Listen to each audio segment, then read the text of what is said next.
दोस्तों कैसे हैं आप सभी सभी अच्छा कर रहे होंगे। मैं बताऊं, मैं भी बहुत अच्छा हूँ। वीडियो अच्छा लगे तो CKD stock market news channel को सब्सक्राइब कर लेना, साथ ही बेल आइकन बटन को प्रेस कर देना। चलिए शुरू करते हैं। हेलो फ्रेंड्स, आज आपके सामने वोडाफोन आइडिया शेयर की बात करूंगा। मैं इस कंपनी की पूरी अनबॉक्सिंग करने की कोशिश करूंगा। वोडाफोन आइडिया की फंडामेंटल्स पे बात करेंगे, फिर इसके बिजनेस को लेकर के इस कंपनी के सब्जेक्ट पे बात करेंगे। चलिए शुरुआत करते हैं। प्रमोटर की अगर मैं बात करूंगा तो प्रमोटर इस कंपनी के ऊपर भरोसा दिखाया है। जहां प्रमोटर 72% के आसपास होल्ड करके चलते थे, वहीं प्रमोटर्स के पास इस समय करंट में ऑलमोस्ट 75% के आसपास होल्ड करे हुए हैं। एफआईआईज ने भी कंपनी पर भरोसा दिखाया है। 3.53% के आसपास एफआईआईज भी कंपनी के अंदर रखते हैं। वहीं कंपनी के अगर मैं गवर्नमेंट ऑफ इंडिया की बात करेंगे तो गवर्नमेंट ऑफ इंडिया भी सितंबर क्वार्टर में इस कंपनी को बचाने के लिए आगे आई, और गवर्नमेंट ने 0.06% के हिसाब से इस कंपनी के अंदर स्टेक लिया। वहीं डीआईएस की बात करेंगे, 0.62% के आसपास सितंबर क्वार्टर में उनके पास होल्डिंग्स है।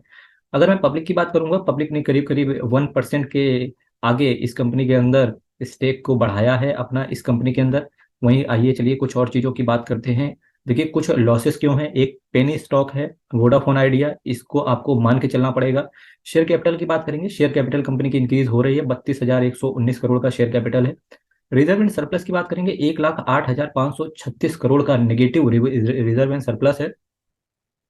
आप समझिएगा, चीजें याद रखिएगा। अभी मैं आगे चल के बात बताऊंगा जब मार्केट कैप पे चलेंगे, तो रिजर्व एंड सरप्लस प्लस इसकी बोरोविंग्स ये करीब करीब हो गए 3 लाख करोड़।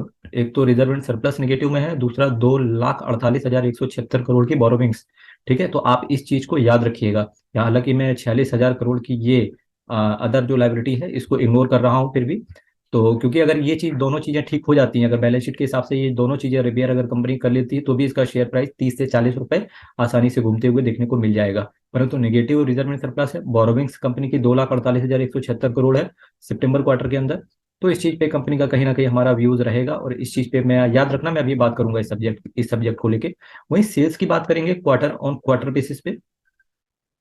मार्च देखिए, जून देखिए, सितंबर देखिए, सेल्स बात करेंगे तो केवल 10,615 करोड़ की सेल्स है। इसका मतलब है कस्टमर बेस कंपनी का बहुत कम होगा। एक्सपेंस की बात करेंगे, 6,517 करोड़ का एक्सपेंस है कंपनी का।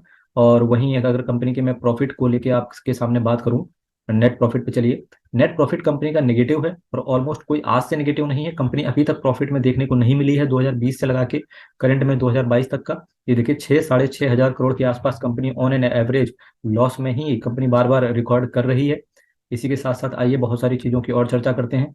कंपनी की अगर मैं नाम की बात करूंगा तो ये आपको पता है, वोडाफोन आइडिया 8 रुपये 30 पैसे का शेयर प्राइस चल रहा है। बिजनेस सबको पता है, टेलीकॉम सेक्टर से बिलोंग करती है कंपनी। मार्केट कैप की बात करेंगे, 26,679 करोड़ का मार्केट कैप है। 8 रुपये 30 पैसे करंट प्राइस है। हाई की बात करेंगे 16 रुपए, जहां कंपनी ने हाई लगाया वही कंपनी का लो बना 7.75 पैसे। ठीक है, अब हाई पे आप लोग सोच रहे होंगे कि वापस से ये 16 रुपए जाएगा, तो चलिए मैं इस चीज पे भी अनफोल्ड करने की कोशिश करूंगा। कंपनी की बुक वैल्यू की बात करेंगे, नेगेटिव में 23 रुपये 80 पैसे है।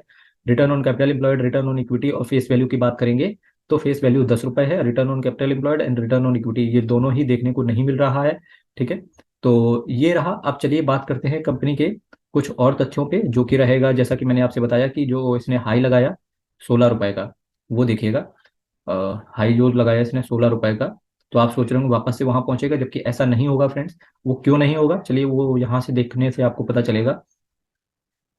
ये देखिए मार्च 2022 से लगा के कंपनी ऑलमोस्ट बिल्कुल स्लैंट ट्रेंड लाइन एक बनाई हुई है, ये इस तरीके से। तो जब भी ये कंपनी इस लाइन को जब तक पार करके कंपनी नहीं जाएगी, कंपनी में एक अच्छा मोमेंटम आपको देखने को नहीं मिलेगा। ठीक है, तो ऐसी कंपनियों से मेरे हिसाब से बच के रहना चाहिए। ठीक है, ऐसी कंपनियों से बहुत ज्यादा बचने की जरूरत होती है एक रिटेल इन्वेस्टर को। इस वजह से मैं आपसे बोल रहा हूँ कि वापस से हो सकता है 16 रुपए देखने को ना मिले, चूंकि एक मल्टीबैगर शेयर है। अभी मैं कंपनी के केवल मैं फंडामेंटल्स को लेकर ही अपने व्यूज पोस्ट कर रहा हूँ। बिजनेस पे अभी मैं कुछ देर बाद बात करूंगा। अभी मैंने जो आपको बताया कि निगेटिव में जो इनका रिजर्व एंड सरप्लस था और लाइबिलिटीज थी, देखिए करीब करीब मैंने आपको बताया कि 3 लाख करोड़ की कंपनी के ऊपर डेट है। एक तो 1 लाख करोड़ के आसपास रिजर्व एंड सरप्लस निगेटिव पड़ा हुआ है, और 2 लाख से लगा के 2.5 लाख करोड़ के आसपास इनकी लाइबिलिटीज पड़ी हुई हैं। तो देखिए मार्केट कैप, अगर पूरा कंपनी अगर मार्केट कैप ही इन्फ्यूज कर दे, अगर पूरा मार्केट कैप को ही इन्फ्यूज करते हैं, तो भी फ्रेंड्स नहीं बन रहा है, क्योंकि केवल 26,000 करोड़ का मार्केट कैप है इनका, और इसके साथ साथ 26,000 करोड़ का केवल मार्केट कैप है, और उसके साथ साथ इनके 3 लाख करोड़ की लाइबिलिटी खड़ी हुई है। अगर आपको ऐसा लगता है, आप चलिए बात कर लेते हैं इसके बिजनेस को लेकर के, जो कि मोस्ट इंपॉर्टेंट है। कभी भी पेनी स्टॉक में फ्रेंड्स बात करते हैं, वोडाफोन आइडिया का शेयर प्राइस 8 रुपये 30 पैसे है, ये सबको आपको पता चला। गवर्नमेंट को ऐसा लगता है कि देश में 3 टेलीकॉम कंपनी होना चाहिए। ये शेयर जब भी चलेगा फ्रेंड्स, न्यूज़ के बेसिस पर ही चलेगा। एग्जाम्पल के तौर पे बीएसएनएल, वोडाफोन आइडिया, एमटीएनएल का मर्जर, ये बहुत सारे लोगों ने सुना होगा। बल्कि गवर्नमेंट का ऐसा कोई प्लान है नहीं, जबकि गवर्नमेंट का ऐसा कोई प्लान है नहीं, क्योंकि अभी अगर संसद में जो विंटर सत्र चल रहा है, यहाँ पर अगर आपने देखा होगा तो एक जो सांसद था उसने पूछा था कि क्या वोडाफोन आइडिया को क्या बीएसएनएल को 5G देंगे, तो उन्होंने कहा हाँ बिल्कुल देंगे। अगर बीएसएनएल को 5G दिया जाएगा तो फ्रेंड्स वहां से फिर वोडाफोन आइडिया और बीएसएनएल का मर्जर होने में बहुत दिक्कत आएगी। तो ऐसा चीज नहीं आएगा, लेकिन फिर भी चूंकि न्यूज उड़ के आती है तो जिसकी वजह से शेयर प्राइस ऊपर जाता है। क्योंकि ऑपोजिशन, अगर इन्होंने वोडाफोन आइडिया और बीएसएनएल और एमटीएनएल का मर्जर किया तो कहीं ना कहीं ऑपोजिशन इनको जीने नहीं देगा, ठीक है। तो चूंकि हम लोग इन्वेस्टर हैं तो हमें कहीं ना कहीं गवर्नमेंट की पॉलिसीज पर भी फोकस करना पड़ेगा। तो फिर भी फाइनेंशियल्स देखे आपने, मैंने आपको फाइनेंशियल्स पूरे दिखाए। बिजनेस देखा आपने, ठीक है, मैंने आपको बिजनेस बताया। ठीक है, इसी के साथ साथ पेनी स्टॉक में इन्वेस्टमेंट केवल बिजनेस को देख के ही आपको करना चाहिए। ये बहुत इंपॉर्टेंट लाइन है। क्या बोला मैंने?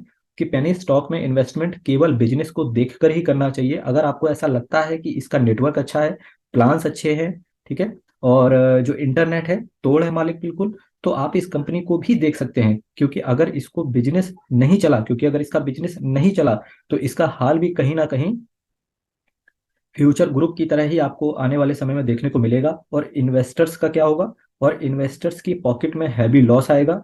और ऐसी ही कंपनीज में 10 बार इन्वेस्टमेंट करने से पहले जरूर सोचें। तो ये रहा फ्रेंड्स मेरा आज का वीडियो वोडाफोन आइडिया से रिलेटेड। और आपकी नज़र इस शेयर पे भी होनी चाहिए, और चूंकि मार्केट का कहीं ना कहीं एक पार्ट है ये।